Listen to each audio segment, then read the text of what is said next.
Well, it seems like the theme that I've had the couple of shows now has been catching up with old friends, and today I'm really pleased to be able to find some time in the schedule of a very busy lady on Guam. She is the First Lady of Guam. Christine Calvo joins me on Something to Talk About, and boy, do we have a lot to talk about. Come on back.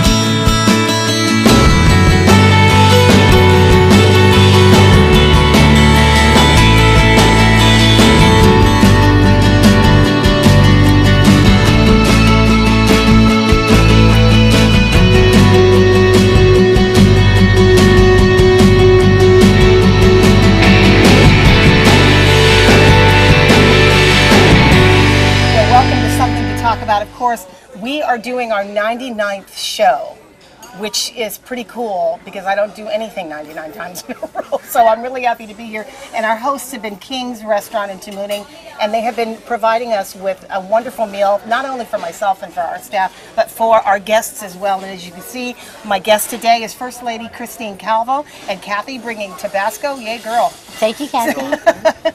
So, Happy New Year. Happy New Year, Patty. It's so good to see you. Nice to see you. I said it's been a long time, and I'm not lying. It has been a long, like I see you at places, and it's random in a crowd kind of thing, usually. Yes, it's been like that. It's being here even today.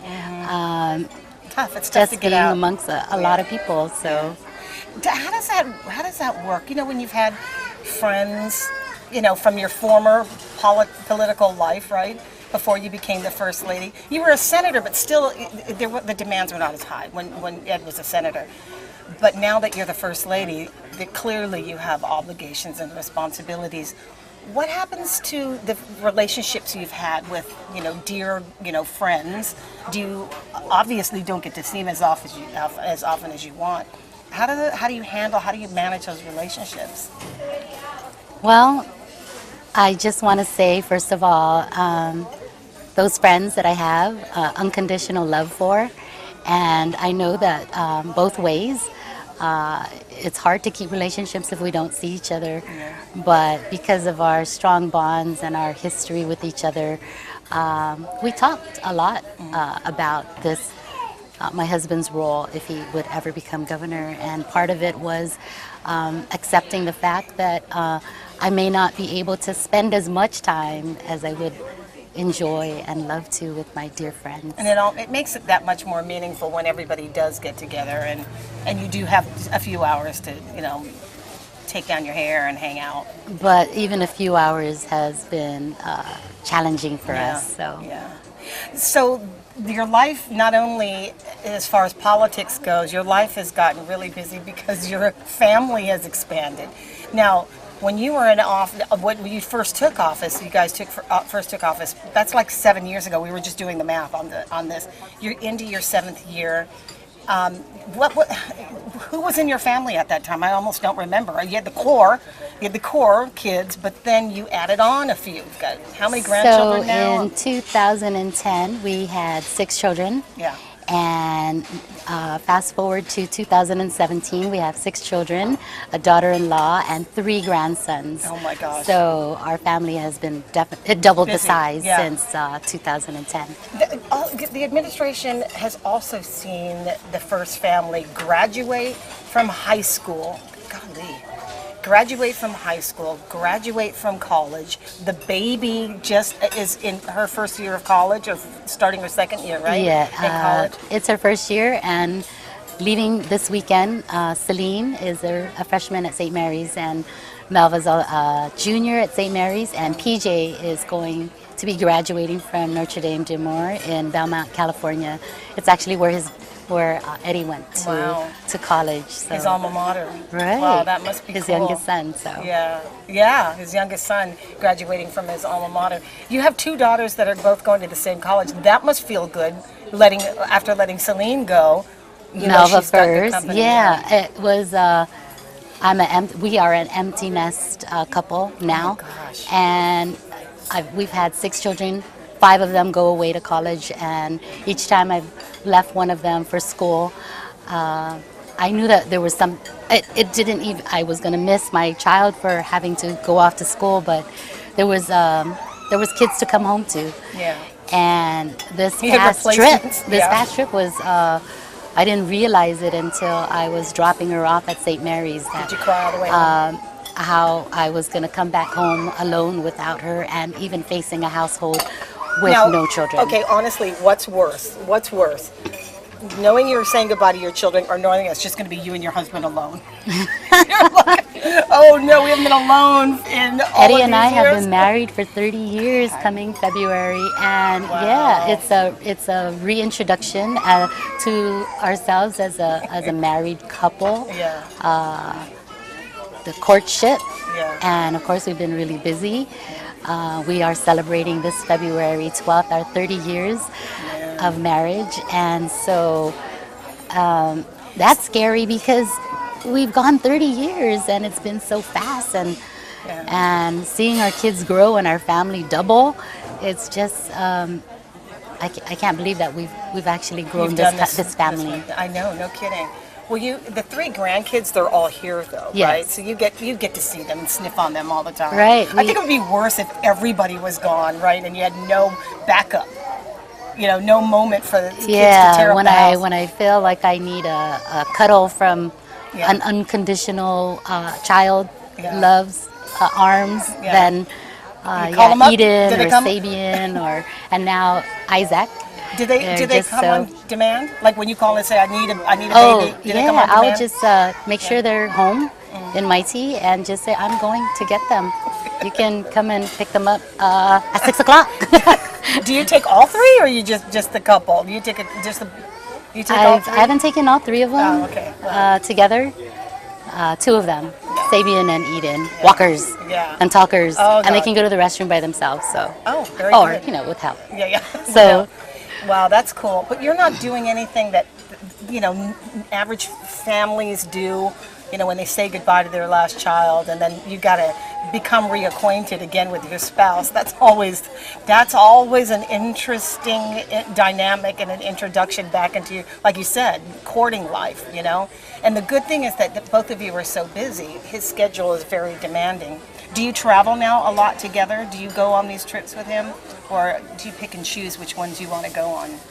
When he receives an invitation, and there is also an invitation or extended to our office, the First Lady's office, then I would look at it and plan it out on our calendar to see if I'm able to make those dates. It is our 7th year, 2017, and 2018 will be our final 8th year in this administration, 2 terms.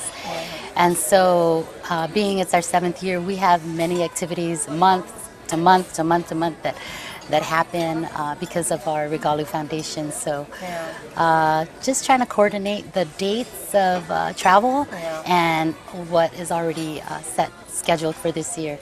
But I enjoy traveling with the governor and to see the places that we probably never would have thought we could ever go to. I wanted to ask you about that about those trips when we go to the break. But I wanted to ask you with the governor's made no secret that he will not be in the world of politics after his term is over as governor, and he's going to sort of slip in quietly into the private sector. That's how you met this guy. He was in the private sector for you. Is there a sense of relief to get back to that life that you knew with him in the early days? I think it's just as nerve-wracking as it was being in a campaign and having him move forward and win the campaign, and then moving into Government House. And there's always that anticipation and nervousness about changes. So I'm nervous about it because I've been in a lifestyle and I've adjusted.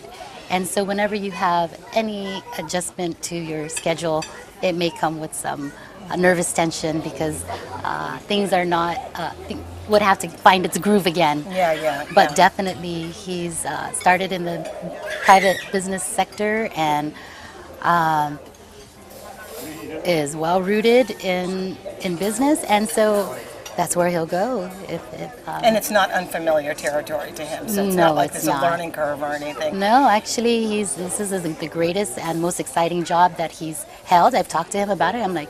He's like, I love this job, and he's come from the private sector, and he certainly knows how to raise money, and make sure that those monies are hard earned, that they are put to good use, that is best for the people around that need those services.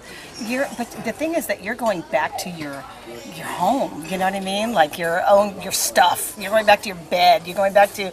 Everybody likes the feeling of just coming back to the home with a sigh of relief. It's not like you haven't been there in the past 7 years, but you're going to be moving back into a different. It is a different lifestyle, but that's the real lifestyle that you know, right? Right. Government's being up And there. it's going to be different. I had 5 kids at home at the time when we left Mighty, and now going back in 2000. Fast forward in a couple of years, we'll still have kids. Our youngest one's in college, so definitely, it's going to be different It'll be to be different. going back to our home that Yeah. was filled with so much life, really. Yeah. No, it was. And he says it all the time. He says all we can only reminisce and think and imagine that we're hearing the voices of our children, even where we're living now in Government House. We have photos, and we think that when we go to people's older folks' homes and they have all these pictures, it's a history of what their home has made. Yeah. And so we're turning into those Yeah, you're turning historians. into- We have a lot of Yeah. photos to look at. And trust me, back in those days, that when your kids, they were all in high school or various levels of high school or middle school and elementary school, the house, if you had 6 kids, was filled with kids. I mean, especially since the boys were in sports all the time, you always had people at the house. So that was a home that was bursting at the seams, not only with their own kids, but other people's kids too. Listen, when we come back, the woman has traveled, and I'm sure that she has met some remarkable people. We'll talk about that. There's one in particular that I wanted you to talk about. She went to Buckingham Palace. Oh, yeah. We'll talk about that in a minute. We're something to talk about. Come on back.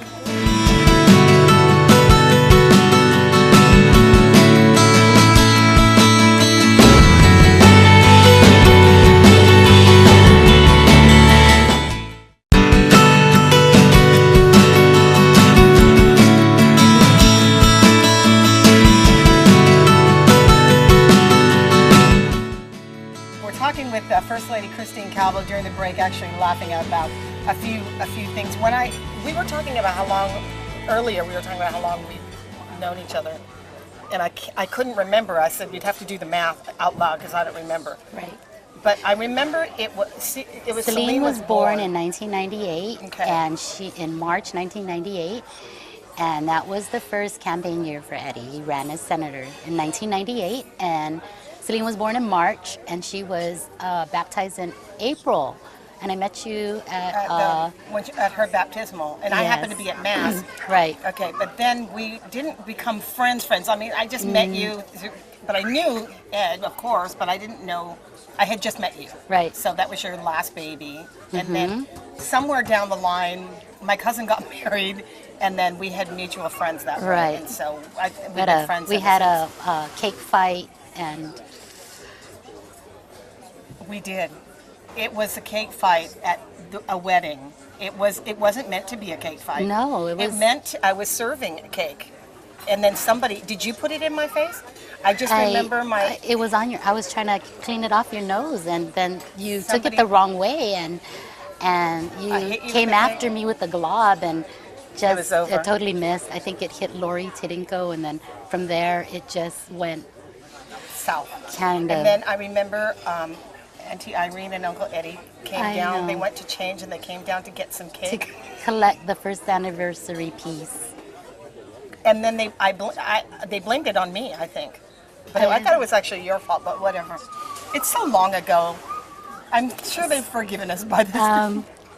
Yeah, Mars D, man, you had a wonderful wedding, and you had great cake. Yeah, great cake. Great We all cake. wore it. That was in my gown for many years. The first time I met you, though, I thought the really interesting thing is when, when you have a friend who is had such a great success and her life has changed so much.